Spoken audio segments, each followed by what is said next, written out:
Pun kula terusaken nggih. Wonten ayat teng Quran niku nyifati Nabi Ibrahim namung kalian dawuh maka na Ibrahimu Yahudiyya wala Nasrani. Terus Ibrahim niku gadah zuriyah namine Yahuda niku Yahuda bin Yakub bin Ishak bin Ibrahim. Akhirnya ketika Yahudiyah ini jadi satu entitas niku saged agama, saged marga, saged nama kerajaan. Iku orang mengira Ibrahim itu Yahudi karena entitas setelah Yahuda itu mengidentitaskan Ibrahim atau menstatuskan sebagai apa? Yahudi. Nasrani juga sama karena kebetulan agama Nasrani lahir di Yerusalem, di kawasan Hebron, di Bethlehem, kemudian orang menstatuskan Ibrahim itu ya Nasrani. Karena mayit ini orang yang sudah tidak berkutik. Sehingga kalau dzurriyyahnya mayit ini menjadi pilihan tertentu, memilih pilihan tertentu, maka akan menstatuskan mbah-mbahnya. Sehingga saya berkali-kali bilang sebetulnya adat di Jawa itu salah. Anak numpang keramat mbahe. Keramat gandul itu salah. Sebetulnya kalau dalam tradisi leluhur Arab itu dibalik. Kama tasyarrafa bi Muhammadin adnanu. Jadi status mbah-mbah kamu itu ikut status kamu. Jadi orang nggak peduli dengan kilap Abdul Samsin Manaf andaikan tidak ada orang bernama Muhammad Shallallahu Alaihi Wasallam. Orang nggak akan peduli dengan Wali Songo andaikan tidak punya murid-murid nasab maupun murid-murid sabab kados para ulama yang mengajarkan Fathul Wahab, Ikhya. Andaikan kita kemudian beda haluan, nganggep kuburan itu tempat syirik, tempat khurafat bid'ah, maka kita tidak menstatuskan kuburan wali itu tempat berkah, tapi tempat bid'ah dan syirik. Nah, status itu tuh terserah kita, bukan terserah yang meninggal. Itu filosofi dari maka na Ibrahimu Yahudiyya wala Nasrani. Andai kan tidak ada Nabi Muhammad SAW, maka kesestatusan Nabi Ibrahim akan dibelokkan menjadi berstatus Yahudi maupun apa? Nasrani. Maka kalau mau matur min khosoisi hadil ummah adalah as-sanadul muttasil ila Rasulillah sallallahu alaihi wasallam. Sebab hanya dengan sanad itu kita bisa menjaga status guru kita, gurunya guru kita, gurunya guru kita ila Rasulillah sallallahu alaihi wasallam. Saya termasuk orang yang fanatik sanad. Saya muridnya Mbah Mun. Mbah Mun diantara gurunya tentu Mbah Karim Lirboyo. Beliau ngaji sama Mbah Hashim ngaji sama Syekhona Khalil Syekh Nawawi Banten. Atau Mbah Mun ngaji Mbah Karim, Mbah Hashim ngaji Syekh Mahfud Termas di Mekah, kemudian ngaji Said Abi Bakar Sato Sohibul I'anah. Saya dari gen saya piyambak, gak ada bapak kandung, hafal Quran, ngaji sama buyut saya dari ibu. Dan itu sampai buyut saya namanya Hafsah, itu binti Soleh, binti Maksum dulu, binti Maksum bin Soleh. Soleh buyut saya itu gurunya Mbah Soleh Darat ketika beliau masih di Kudus, ngaji di Damaran. Pondok tertua di Kudus itu buyut-buyut saya di Damaran belakang makom. Jadi buyut saya kandung namanya Hafsah, punya anak namanya Sofia itu yang sampai saya, punya adik Badiah jadi ibunya Ki Sahal. Terus Hafsah itu punya saudara, punya pernah bulik namanya Nyai Fadilah, itu di garwa Kiai Akil Sirat yang jadi Pak Said Akil dan seterusnya. Saya cerita begini ini penting karena supaya kebenaran itu dzurriyatam ba'duha min ba'd. Sekali dzurriyah ini melenceng itu tidak harus ekstrim menjadi kafir menjadi muslim atau muslim menjadi kafir, tidak harus itu. Misalnya dari Sunni menjadi Wahabi atau Sunni menjadi Syiah, atau Sunni seneng ngaji menjadi Sunni tidak seneng ngaji, itu juga sudah parah. Atau kiai yang dulu kagum anaknya bisa baca Ikhya, kemudian kiainya kagum kalau anaknya punya Alfat, itu juga melenceng sama. Dari kiai yang bangga anaknya tawakal menjadi bangga kalau anaknya pegawai BUMN, itu juga melenceng. Jadi melenceng itu macam-macam, tidak harus ekstrim. Tapi efek dari melenceng itu adalah menstatuskan orang sing hanifah muslimah, yaitu Nabi Ibrahim, menjadi Yahudian atau Nasronian. Jadi kira-kira kalau ada muridnya Mbah Mun kok kedonyan, Sebetulnya mental kapitalistiknya itu dia mungkin nyifati Mbah Mun bahasa hal itu enak kayak gede, tamune akeh, duit akeh, mesti seperti itu. Tapi kalau saya atau yang sejenis saya enak duwe Kiai Mbah Mun, saya pernah khatam wahab dengan Mbah Mun, khatam mahali sama Mbah Mun, jambul jamek sama Mbah Mun, nak moco enak, nak nerangno enak. Sampai kata ada Kiai Madura itu nak moco kitab rapati iso. Tak tanya, teman saya, yang Kiai ini teman saya, bukan semua Kiai Madura yang teman saya. Kenapa kamu tidak bisa baca kitab? Yang kitab enak dibaca milik Mbah Mun, yang milik saya tidak enak katanya. Sehingga dia punya cita-cita mau beli kitabnya Mbah Mun. Jadi dia tidak menyalahkan otaknya, tapi menyalahkan kitabnya. Setelah saya alim, saya sering baca kitab, katanya dia, kitab jenengan tak beli 10 juta Gus, asal saya bisa baca kayak jenengan gitu. Khawatir saya masalah sanad itu, saya ulang lagi masalah sanad. Saya punya kitab banyak karangannya Mbah Hasyim Asy'ari, karena saya punya tulisan banyak tentang Mbah Hasyim. Mungkin bahkan yang belum didokumen oleh keluarganya, karena Mbah Hasyim dulu teman akrab buyut saya, namanya Raden Fauzan. Fauzan itu bin Maksum. Itu ketika kitab dulu itu silih-silihan, karena dulu beli kitab itu mahal. Dulu buyut saya itu buyut saya dari ibu itu dibelikan kitab, buyut saya dari bapak itu belikan ithaf itu sampai jual sapi, saking mahalnya kitab. Sehingga saya masih ingat Mbah Sahal itu kalau belajar di Geladak saya itu tafsir Bedawi itu ada tulisannya Mbah Mukhid, ada tulisannya Ki Zubaidi, terakhir dipakai Ki Sahal Mahfud. Jadi satu kitab dipakai sekian generasi, saking susahnya kitab. Terus dulu orang belajar itu ya serius, qara'tu alas syekh. Jadi dulu itu murid baca di depan kiai kemudian dibenarkan atau disalahkan. Sekarang enggak, kiainya baca, muridnya ngantuk omongan sendiri, terus dengan bangganya merasa saya ini muridnya Mbah Mun, muridnya Gus Baha. Itu innalillahi wa inna ilaihi raji'un. Itu enggak benar seperti itu, karena dia sebetulnya tidak mustakil. Kecelakaannya lagi, metode pelatihan bahasa Inggris, bahasa asing itu pakai metodenya ulama dulu. Orang kalau kursus Inggris itu dilatih disuruh ngomong sampai aksennya Inggris, konversasinya gaya Inggris, sehingga mereka pinter. Itu metode kita. Dulu nggak ada guru bacakan murid, itu udah ada murid bacakan guru.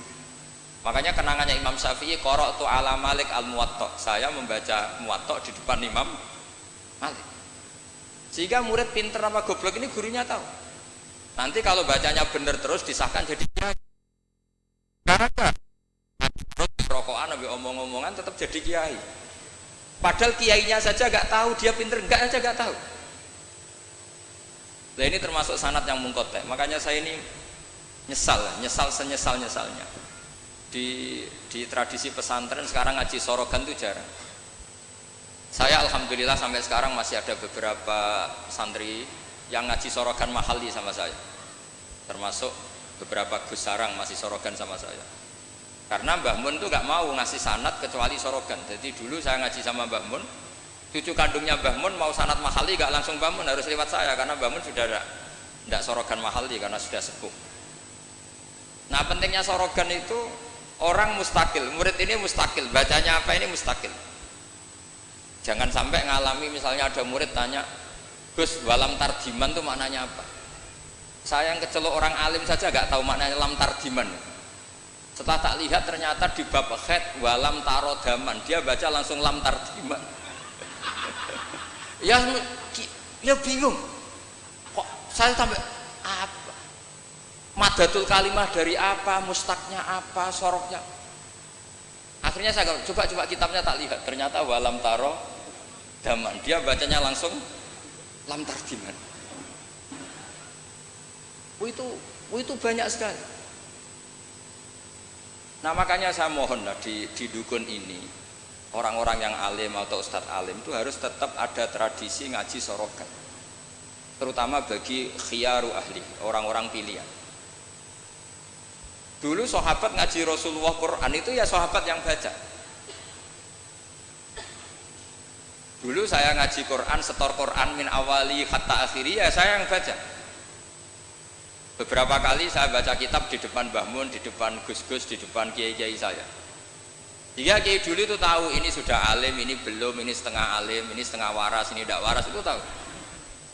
Karena kelihatan sekali, tingkat naifnya itu kelihatan sekali. Misalnya ada anak baca misalnya begini, An Abdillahi bin Amrin. Itu gurunya pasti tahu. Locong kok Amrin ada wawunya, berarti bener. Misalnya An Abdillahi bin Umaro. Itu gurunya langsung tahu. Nah sekarang itu enggak, murid itu hanya mendengarkan, sehingga kadang-kadang ada orang itu baca Ibnu Ubay bin Ka'ab, itu dibaca Ibnu Abi, anaknya bapak ini senrak kowe cung. Jadi ini kecelakaan seperti ini nggak boleh terjadi. Ada lagi murid yang tanya gini, ini setengah pinter tapi ya setengah goblok. Saya pernah sorogan fikih ditanya, tidak boleh nikahi zaujatul ab. Saya ulang lagi ya, wala tangkihu manakaha abaukum minan nisa illa maqad salaf. Tidak boleh menikahi istrinya bapak. Itu orang Jawa langsung protes, Gus, bojone bapak rak ibuku. Itu setengah pinter setengah goblok. Setengah pinter karena di Jawa rata-rata orang itu istrinya satu. Artinya kalau bojone bapak ya mesti ibunya dia. Tapi kalau dibaca di Arab, wong Arab itu kan bojone papat, sing telu gonta-ganti, sehingga bapaknya ini kadang pernah nikah sampai 10 orang. Paham ya? Orang Arab, mungkin orang Jawa Timur ya rodok Arab, banyak kiai yang istrinya ada satu kan. Nah sebetulnya orang Jawa Timur yang paling tidak iskal karena kawalak lagi ya. Sehingga dia tanya, Gus, bojone bapak ora ibu, mosok wong kok dilarang kawin bojone bapak? Ya mesti wae ra bakal wong bojone bapak iku ibu. Dia protes, kenapa harus dilarang, wong karuan tidak mungkin terjadi. Tak terang no. Kalau orang Arab kan mungkin, yaitu bojone bapak satu ibu kamu, dua Sri, terus Wahyuni atau siapa. Ini orang yang pernah dinikahi bapak kamu itu haram kamu nikah. Nah berhubung dia orang Jawa, bojone bapak itu mesti ibu, karena ibu istrinya satu. Nah itu setengah pinter setengah goblok. Setengah pinternya bisa bantah, agak cerdas lah, bisa usul gitu. Setengah gobloknya itu sebetulnya ketika dengan ibunya itu bahasa Arabnya bukan zaujatul ab tapi ummuka. Kamu tidak boleh menikahi ummuka. Jadi bukan dimasukkan zaujatu abika. Jadi kalau dalam bahasa fikih itu status yang dipakai status terdekat. Jadi misalnya saya menghukumi ibu saya ya ummi, itu ibu saya. Tapi ketika istrinya bapak yang lain harus distatuskan zaujatu abika. Itu tidak bisa, kalau orang nggak sorogan itu tidak bisa. Nah kalau orang-orang NU, orang-orang pesantren saja sudah ada alim, apalagi yang di luar kita. Karena tadi sanad ini sudah mulai mengkota, ini sudah agak kecelakaan betul. Dulu Imam Malik tuh ngaji di depan Imam Malik ngaji di depan Imam Zuhri, ya sorogan. Imam Syafi'i ngaji di depan Imam Malik, baca muwatta khatam benar semua. Terus qad ana laka antuftiya, ana itu sudah saatnya kamu iftah, karena baca min awali hatta akhiri benar semua. Masih ngaji sama Sufyan bin Uyainah, masih ngaji sama Sufyan As-Sawri, terakhir beliau ngaji sama Muhammad bin Hasan As-Syaibani di Irak. Itu semuanya yang baca Imam Syafi'i, sak logikanya. Terakhir dites begini Imam Syafi'i, sama sih, saya termasuk sering baca kitab Risalatus Syafi'i. Saya sering baca kitab sering baca kitab Risalatus Syafi'i. Itu dites begini. Kata Sufyan As-Sawri, ya Aba Abdillah, kalau manggil Syafi'i itu Aba Abdillah, ma makna hadisi la tuharrikut tayra min makin natiha. Gurunya yang satu tidak baca makin natiha tapi min wakanatiha. Jangan gerakkan burung dari sangkarnya. Kalau sampai yang dibedai mesti jawab ini kurang penggawean apa ngobrak-ngobrak manuk kan gitu. Tapi Imam Syafi'i dengan fasihnya menerangkan orang Arab itu kalau mau pergi itu tatoyur. Tatoyur itu pakai ukuran terbangnya burung. Nak digusah terbang ke kanan ila aimana berarti alamat baik. Kalau berterbang as'ama atau aisaro berarti buruk. Nah, itu kalau ada burung di hutan terus digusah. Kalau nggak ada burung di hutan, dia memang nyimpan burung, diletakkan di kurungan, tapi kurungannya dibuka terus diubrak. Nak terbangnya nganan, baik. Kalau ke kiri, buruk. Makanya disebut di Quran innama ta'irukum ma'akum inna tatoyarna bikum. Karena yang dipakai ukuran itu to'ir. To'ir itu sesuatu yang terbang. Itu Imam Syafi'i langsung paham. Adatul Arab kalau mau pergi itu melihat terbangnya burung. Sehingga makna hadis la tuharrikut tayra min makinnatiha, jangan mentaklekkan barokah tidaknya pergi berdasar terbangnya burung, tapi berdasar pergi kamu itu fito atillah atau fima siati. Nangis gurunya, padahal pas itu Imam Syafi'i umur 15 tahun. Wong kok pinter ngono. Makanya terus sampai dipuji-puji. Saya punya keyakinan kalau nanti fata min Quraisyin yamla utibaqal ardi ilman tuh kamu. Padahal teksnya hadis hanya gitu, jangan gerakkan burung dari sang itu dulu mungkin orang alim sampai seperti itu mungkin karena ngajinya sorokan mustaqil. Saya beberapa kali dites Mbah Mun, hak coro kowe naib Indonesia itu fasek ta ora? Ora dijawab fasek ya rodok fasek untuk mail-mailan terus. Nak dijawab fasek padha karo ngukumi nek kae wong sak Indonesia gak sah mergo waline napa? Nah, kula pengalaman karena kula sering ngaji sama Mbah Mun pengalaman. Jenengan ra kepengin nek kae wong sak Indonesia sah. Iya, aku kepengin sah. Nak ngoten tak hukumi mboten fasik. Itu Mbah Mun sewenengnya saya sampai diambung itu dia bilang gitu. Cara wong Arab nak seneng diambung bombonan. Kowe ku muridku tenan kata. Karena itu memang jebakan. Jadi ya sudah seperti itu. Itu mungkin kalau ngaji sorokan. Tapi nak ngaji kilatan ya mau nyenggai sholawat tok. Sholale. Oh semata ana wong tenan das. Amit tenan. Loh kenapa? Sholawatnya baik, tapi Jibril juga gak paham. Sholale itu kan kalimat apa kan juga jelas. Coba diterkib. Nabi Muhammad sholli alaih. Sholli itu malah perintah. Berarti kiaimu sholli alaih berarti Pak Yai. Kowe semua sholawat kan gitu. Itu kalimat yang salah. Ya waqala Rasulullah sallallahu alaihi wasallam.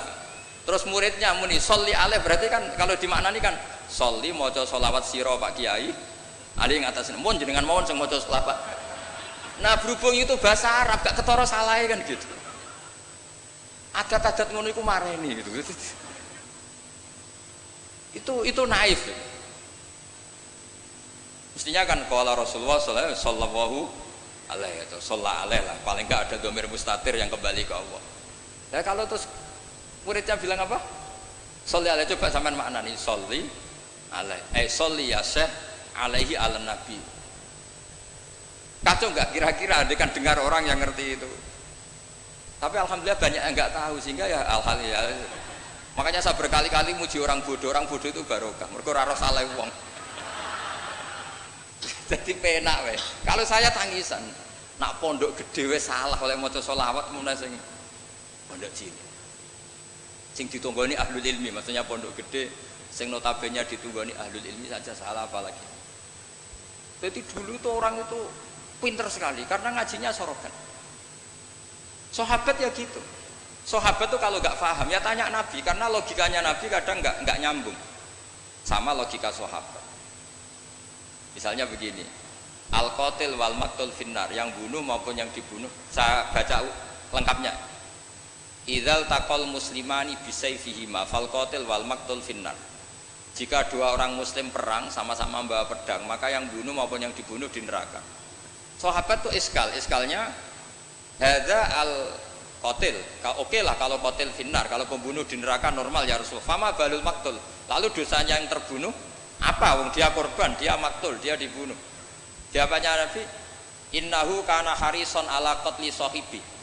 Dia sebut maktul, oke, dia maktul, tapi mentalnya qatil. Artinya gini, yang terbunuh itu mentalnya qatil apa maktul? Qatil karena dia saat tempur tentu inginnya membunuh.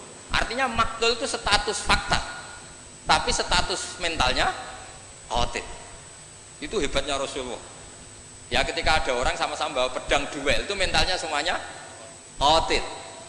Cuma yang satu nasibnya maktul. Nah, maktul ini status nasib apa status niat?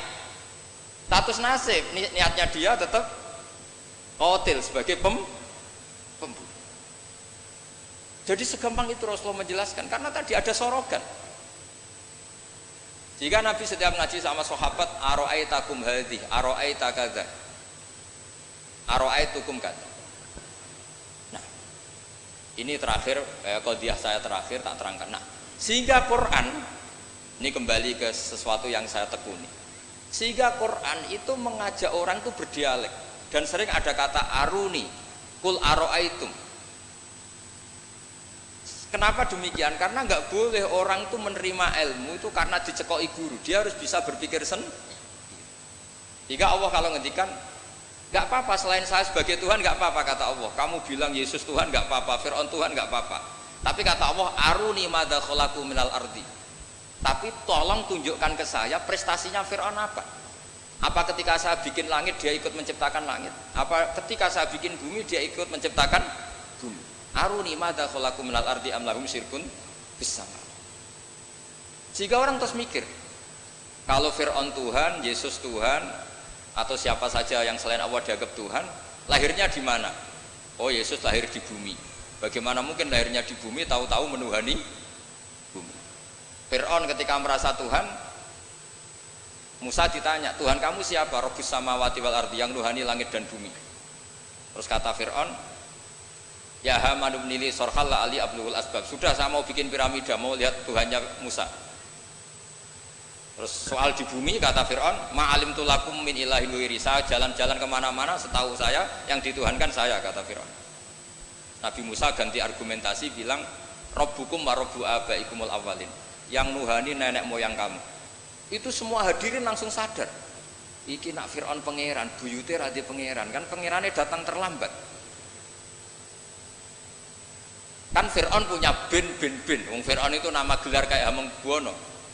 Fir'aun 1, Fir'aun 2, Fir'aun 3, Fir'aun kan gitu.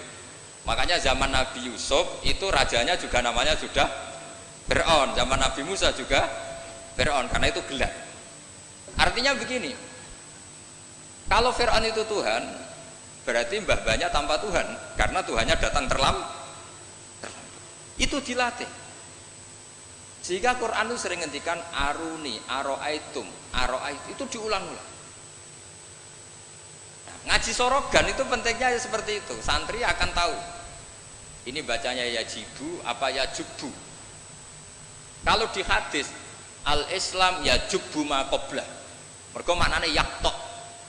Jadi ketika ada seorang sahabat lama sekali kafir dulu, ketika Islam dia ngeluh, ya Rasulullah setelah saya Islam apa dosa saya zaman jahiliyah diampuni. Terus Nabi ngendikan al-Islamu yajubbu ma qablah. Itu bacanya bukan yajibu tapi apa? Yajubbu ayaktau. Nah kalau pas ini kamu baca yajibu kan, al-Islamu te Islam yajibu, pusing kamu. Itu kalau nggak sorokan nggak bisa. Jadi saya mohonlah sanad ini nggak boleh hilang karena yang punya khazanah kealiman itu kita itu maksudnya pesantren. Kalau kita saja tidak alim, apalagi di luaran kita. Ini bukan urusan suudzon atau menstigmasi, enggak. Yang menyediakan itu kita. Di luar kita malah pakai terjemah, pakai paling KHI lah, kompilasi hukum Islam. Yang masih pakai teks Ihya Fathul Wahab itu kita. Karena Fathul Wahab Ihya dikerdusi nganti sawah.